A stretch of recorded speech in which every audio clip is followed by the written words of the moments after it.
मनस्कवर्तिनो विशल्यो बाणवागुं सुता अनेधन्नस्तेदव आभुरस्य निषङ्गतिः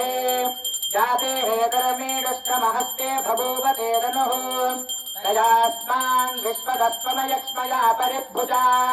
नमस्ते अस्मायुधाय नादताय कृष्णवे उभाभ्यामुदते नमो बाहुभ्याम् तव धन्वने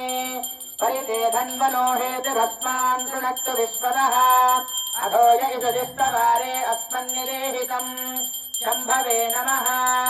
नमस्ते अस्तु भगवन् विश्वेश्वराय महादेवाय त्रयम्बकाय त्रिपुरान्तकाय त्रिगाग्निकालाय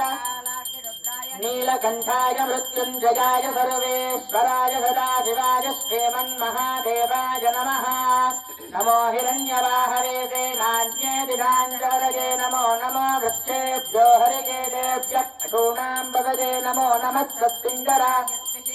पतीनाम् पतये नमो नमो बब्लुराय विव्यादिने नानाम् पतये नमो नमो हरिकेश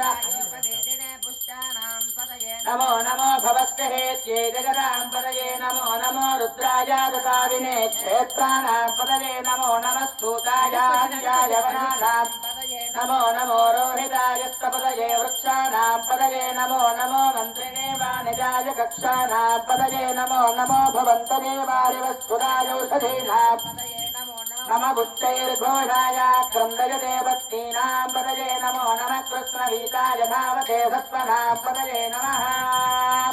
नमस्तहमानाय विव्याधिनः व्याधिनीनाम् पतये नमो नमः ककुभाय निषङ्गिने शत्रुभ्यः सङ्गृहीतृभ्यश्च वो नमो नमः तक्षभ्यो रथकारेभ्यश्च वो नमो नमः कुलालेभ्यः कर्मारेभ्यश्च वो नमो नमः पुञ्जिष्टेभ्यो निषादेभ्यश्च वो नमो नमः ईशकृभ्यो दण्डकृभ्यश्च वो नमो नमो मृगजुभ्यश्वनिभ्यश्च वो नमो नमः स्वभ्यश्वपदिभ्यश्च वो नमः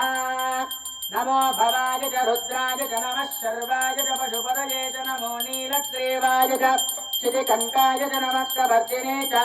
युक्तकेशाय च नमः सहस्राक्षाय च जगधन्वे यद्वीराय प्रभरामहे मतिम् यथा नश्यमधद्विपदे चतुष्पदे पुष्पम् पुष्पम् ग्रामे अस्मिन् मे श्रुतिश्च मे ज्योतिश्च मे सुवच्च मे